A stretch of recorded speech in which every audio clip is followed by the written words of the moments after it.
Good morning. Today is August 21st, 2007. We're doing an oral history interview for the archives at the University of Alabama in Huntsville.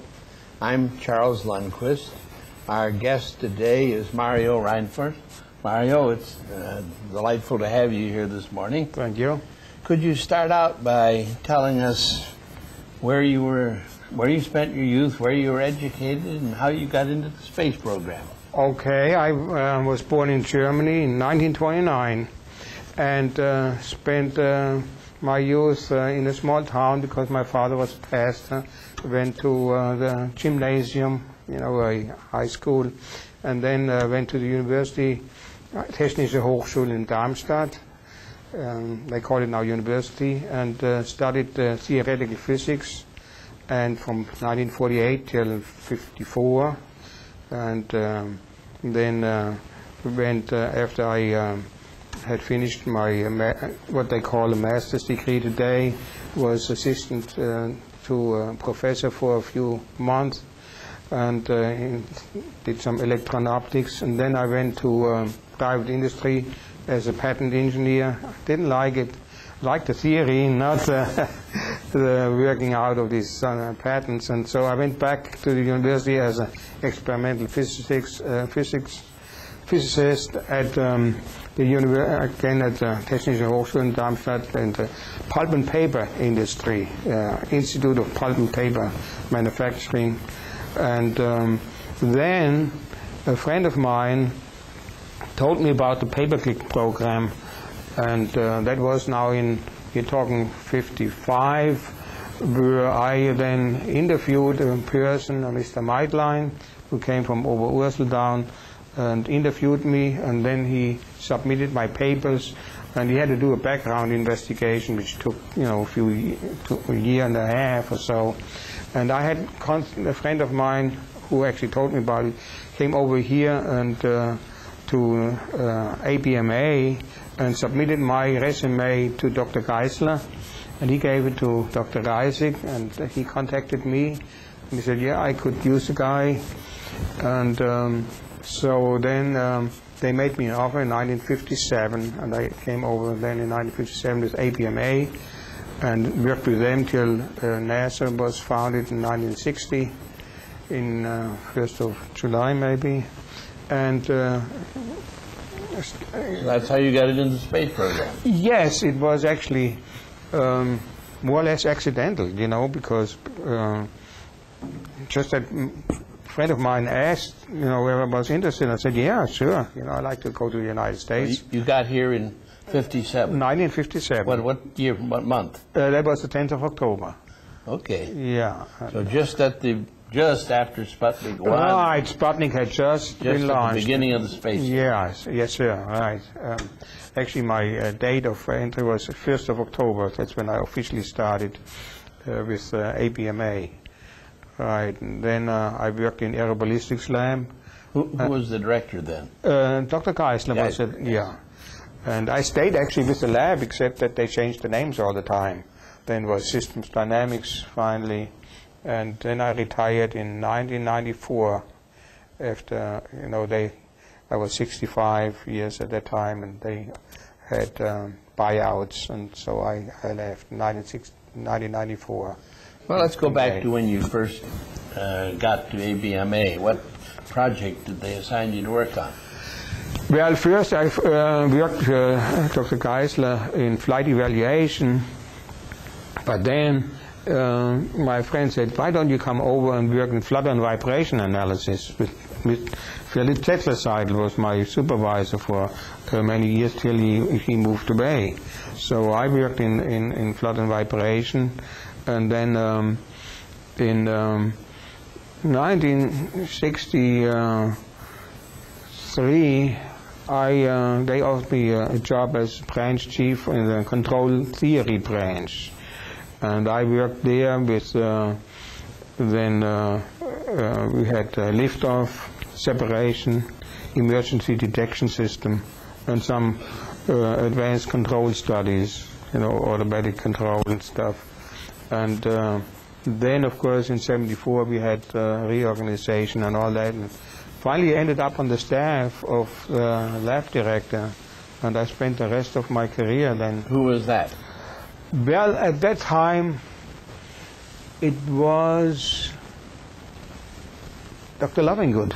Oh, yeah. I think he was. Judd Lovingood. Judd Lovingood was the lab director when I came over.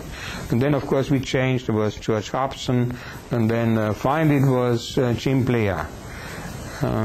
George McDonough was one-time lab director, and then after that it was Jim Blair, and that was the last one I had.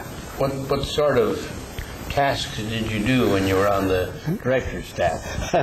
They told me I had to solve sticky problems. I always laughed about it. Yeah, so they did me all kinds of things, and I actually had done a lot of statistical evaluation in Germany in pulp and paper manufacturing, but also I did some statistical filtering and turbulence, the effect of turbulence on the response of space vehicle of Saturn V. And so I had, and I had also been start teaching at UAH in 1959, and then when Phil Zettelseidel left, I took over the advanced dynamics, and actually I taught also theoretical physics, and I taught 20 different courses altogether. Finally, biblical Greek. So you were an old timer at UAH also? Yes, yeah, I spent about 30 years. I taught about almost 30 years at UAH, actually in two different departments, in the engineering mechanics and then later in the, how they call it, systems, well, all right. Engineering systems or something. Okay. And I taught then statistics for about 10 years, advanced graduate and undergraduate probability and statistics in that department. And so they had me done a lot of, especially after the 1986 Challenger accident, I did a lot of reliability studies and risk mitigation and stuff like that. I enjoyed that more than anything else. And I taught some in-house training courses in probability and statistics at the time. So it was all shuttle related, and of course. I did also, and so if you want to say, when I was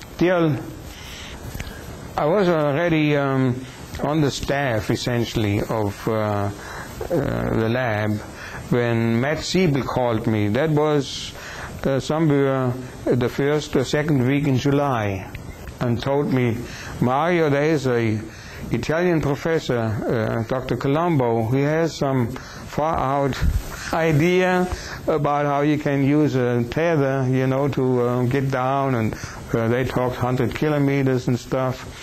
And I said, well, let me look at it. And so I pulled out some and start, working out some details. I said, hey, yeah, that can be done. I was surprised. And there were a few things like, dynamics. What I did not see at the time, and I always sorry that the skip rope effect, I wasn't, cognizant of that. And also it was obvious then, especially when they had the electromagnetic tether, that it would start with a E cross B effect, kind of skip roping, and which made it quite more difficult to control. I had then looked at the yo-yo control, where I thought, like a pendulum, where you can dampen that out, like a child on a swing set, and so I had worked out that yo-yo control, and Chris Rupp then later took that, and I don't know how successful it was finally, that yo-yo control. I think they went rather than to thrusters and things.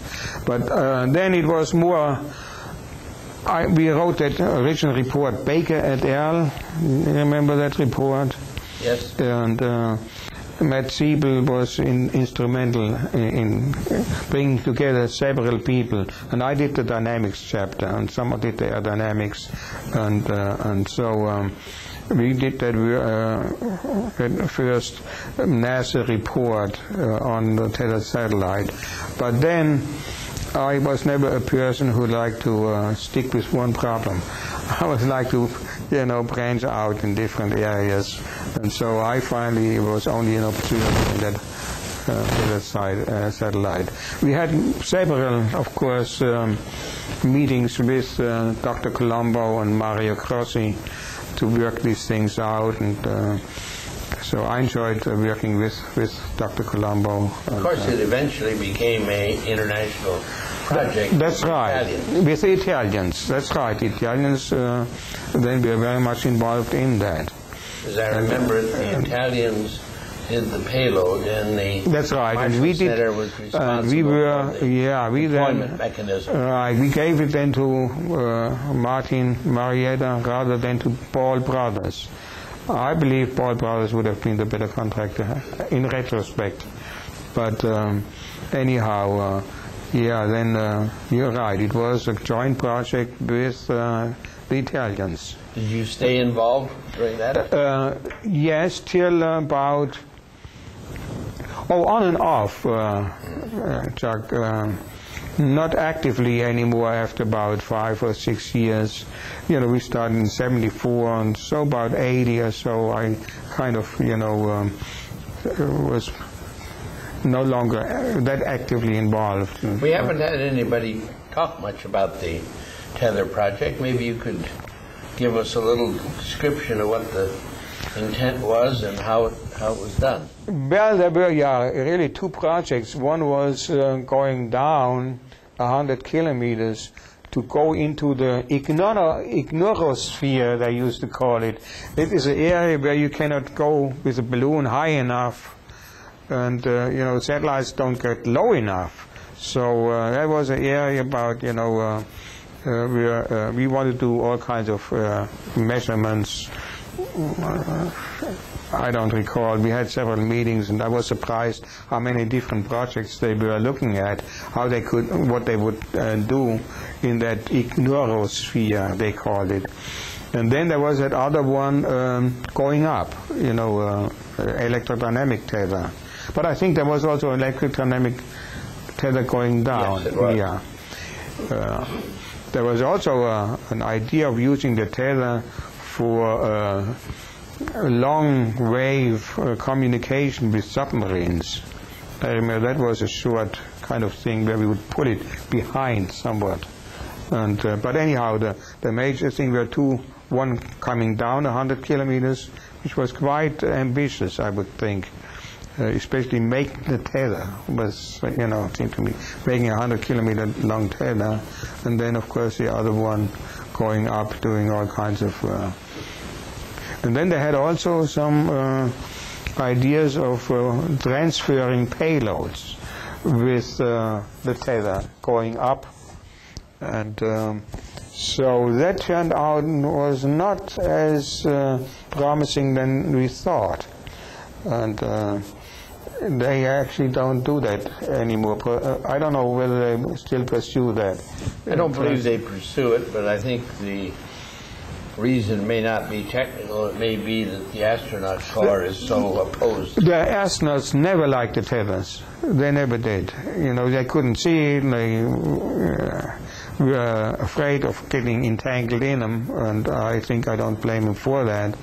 But I'm in contact with John Glaze. I don't know whether you know him. He has done work with the Germ Celsius dynamics group, and they have looked into tethers for a long time. Also other tether applications, and but I do not know the present status of the tether. You might know more. I don't believe there is a present There's status. nothing. Very little. Very little. Mm-hmm. Well, it's interesting what happened on the first flight, but you might just describe what that first flight was almost. It was not laughable. It was almost tragic. That we had worked on that thing for 19 years, from '74 till. When was the first flight? I don't remember the date. I was already retired, I believe, '94. But we worked for a long time, and about 2-3 months before we flew, a guy came from the safety office and said, "We are not meeting the safety factor here. You have to beef that up." And so they decided to put a screw in some place and never tested it again. And I said, this is not right. Werner von Braun one time said, there is no such thing as a small change in hardware.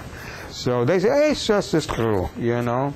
So they didn't check it. This was on the deployment mechanism in the shuttle. In the shuttle, that's right. It was in going to be deployed from the shuttle. It was on the downward mission, right. And then, of course, when they tried to deploy it, it got stuck.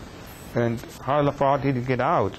A few hundred meters, maybe, not even that. Not far. And then it got stuck, and they had to. Since I was retired, I no longer remember exactly. Did they reel it back in? They reeled it back in? Yes, yeah. Because they didn't want to cut it loose. So they reeled it back in. And then the second one, you probably, Jacques, remember it better than I do. There was some arcing.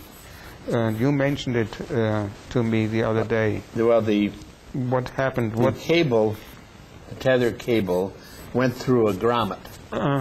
And they didn't. The grommet was grounded, and the insulated tether had several thousand volts on it. Yeah, right. And there was apparently a little flaw in the insulation, and it arced through and burned the tether and released the satellite, and distressed the Italians no end at losing their satellite. Absolutely, yeah. But I blame them more for the first flight, because that first flight had to go. I also remember Werner von Braun saying, when we launched the first Saturn vehicle, he said, we have to avoid the Hindenburg effect. You know, the Zeppelin. He said, that first flight has to go. And I said, the same thing is true for the tethered satellite. That first thing better go. If we don't make it to go, that thing will, you know, not have a long lifetime. And we messed it up, and it was unexcusable, I would say, inexcusable to not test it again after they had made that change in hardware. So anyhow. One of the messages that has come through from several of the interviewees has been the importance of testing and the rigor with which von Braun insisted on testing everything during the directorship.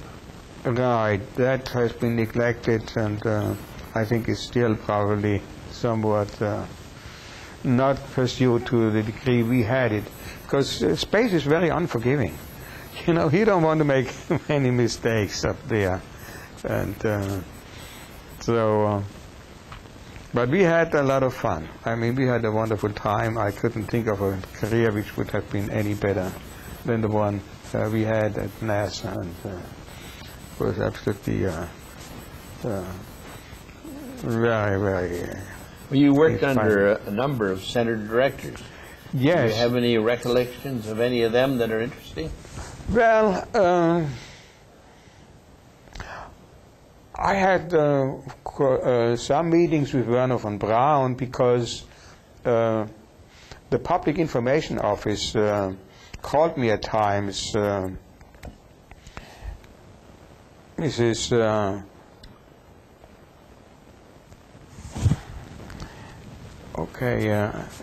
Von Sarma? Yeah, right. Ruth von Sauermar. She said, hey, Mario, there's a bunch of Germans there on a boondoggle, and why don't you show them around, and, you know, show them around the test stand and the neutral buoyancy tank and stuff like that. And then finally they had also then a meeting with Werner von Braun, and that was their highlight. And of course, mine too. You know, I enjoyed him talking to these German. Was mostly politicians. Was hardly any engineering. And so I had some interview with him, and well, I remember one time where he got in a discussion with a person on the flight about the Coriolis force and the 2 omega cross V kind of thing. And he called me up and said whether he had explained it wrong or right, and I was very happy to tell him that he did it right. Good. Because it's a concept which is not familiar with a lot of people, you know. So, but he had understood the Coriolis effect. Yeah. So, but then other center directors, that was very sporadic, you know, once in a while. So then, of course, Patrona, when he came, we had some things to do. It had to do with reliability, essentially. I was, at that time, no longer working much in dynamics, mostly in reliability. And so, and then, of course, Dr. Lucas. But I was always surprised that they never attacked me, so to speak, when I gave a presentation. But another interesting thing which I almost forgot to say, we had great hopes of manufacturing in space. That time in the late 60s, Hans Wünsche and also, of course, Matt Siebel, we had invited, or they had invited people from private industry, and there were two conferences where we tried to get them interested in investing some money, and it turned out it was not that promising, the manufacturing space. They had to invest a lot of money, and they didn't know whether they could get any return on it.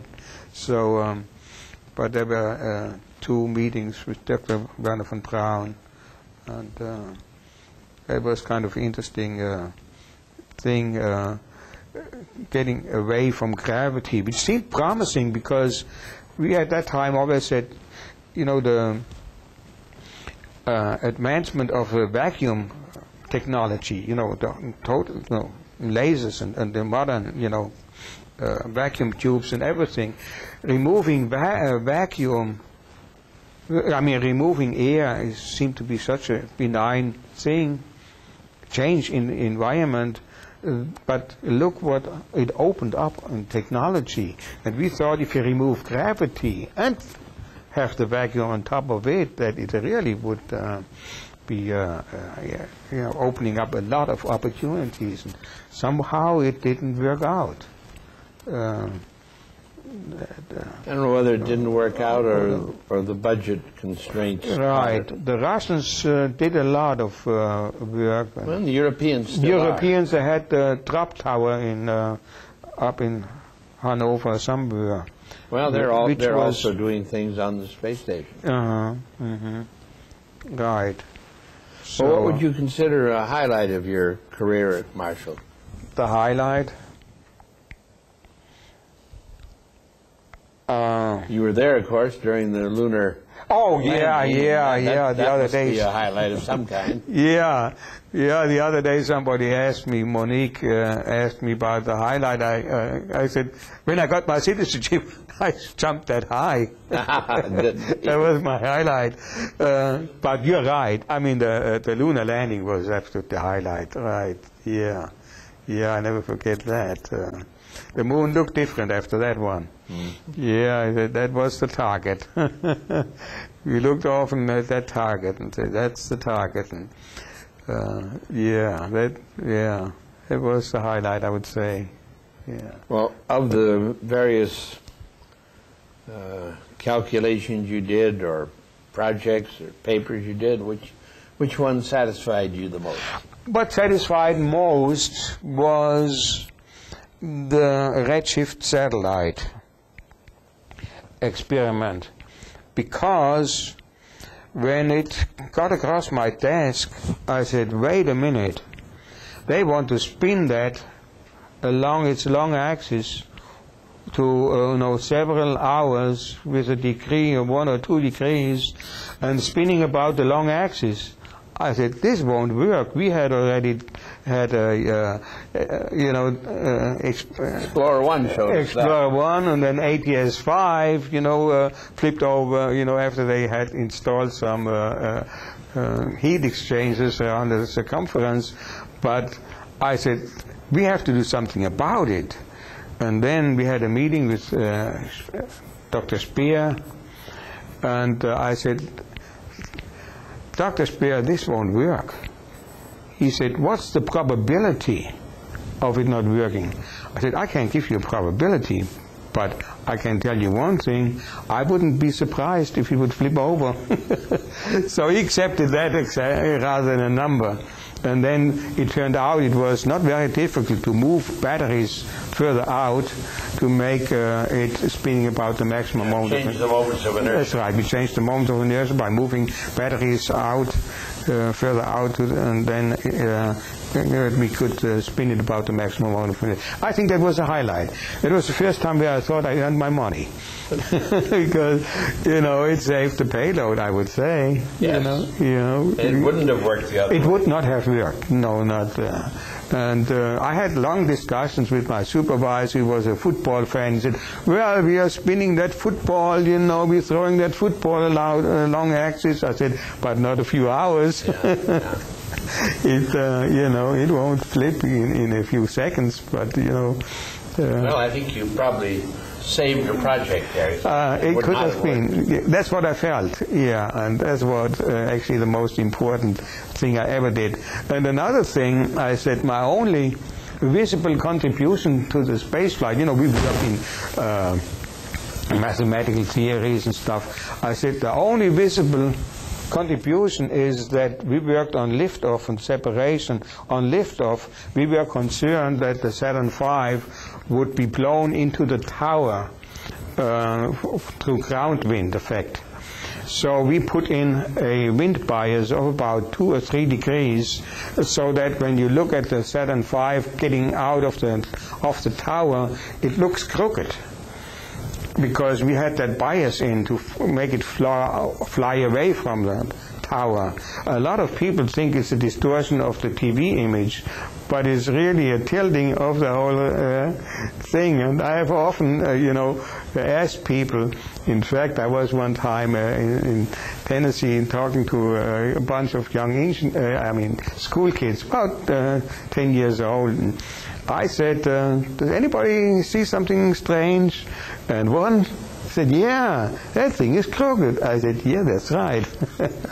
Yeah, it's a tilt in there. And so that I said is, when I look at a picture of a Saturn V taking off, it has to be a side view, to see it. And there's that little thing. I said, that's my contribution. Visible. Well, after you retired, what have you been doing? Well, I just saw an article in a retirement magazine, Learning to Retire. I said, I didn't have to learn that. It came almost natural. I have so many things on my plate. I read a lot, and so lately I have gone back into my physics books, from college.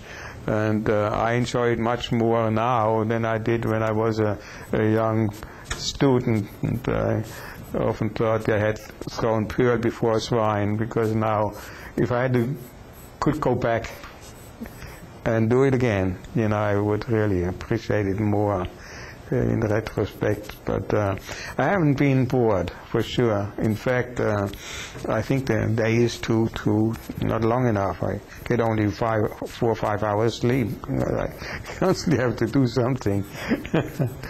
Yeah. Are there any final thoughts or words of advice that you'd like to leave for the young folks who are now coming into the space program and have to get back to the moon somehow? Well, we have to go probably, go back to the moon. I'm concerned about, of course, funding, that we have to keep the enthusiasm up of the young people. And that is so important. I get often requests for autograms, and I'm always happy. I respond that that's great. We have to keep up the enthusiasm of the people, of the young folks, and to keep it alive, the space program.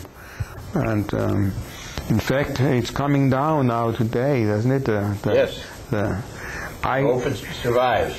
Yeah, there was there is a guy there's a talk show at night, Coast to Coast AM. Have you seen that? No. Well, that's it's from 12 till 4 o'clock, and I mostly tape it, but I listen to it. But there is a guy who worked with Krankheit, Richard C. Hoagland, and he was very much concerned that there was damage to the tile which was not visible, optically, that the tile was maybe shaken loose. And he was very concerned that there is some damage of the tile which is not visible, which could, like the zebra effect, could rip off the tiles. And I don't know, he's, well, I was surprised that they didn't go out and repair it, really. Also, obviously it was is a risky thing, but it appeared to me it would have been better to do that. We will see. We will see in a couple hours. There is seldom where there is coming a moment of truth. Quite often there is no moment of truth, but today there will be one. Yeah. But he said that if this one, doesn't make it, there's a good chance they might close that whole NASA. I hope that will not happen. But we have to keep the interest up of the young folks. And I'm, talking to some of the young people, and I'm surprised how enthusiastic they are. They still have a lot of enthusiasm to go out there and do something. Well, and I hope they will be able. That's a very good note on which to close the conversation. Okay. Thank you very much for being here today. Okay, Chuck. I enjoyed chatting. Well, thank you. All right.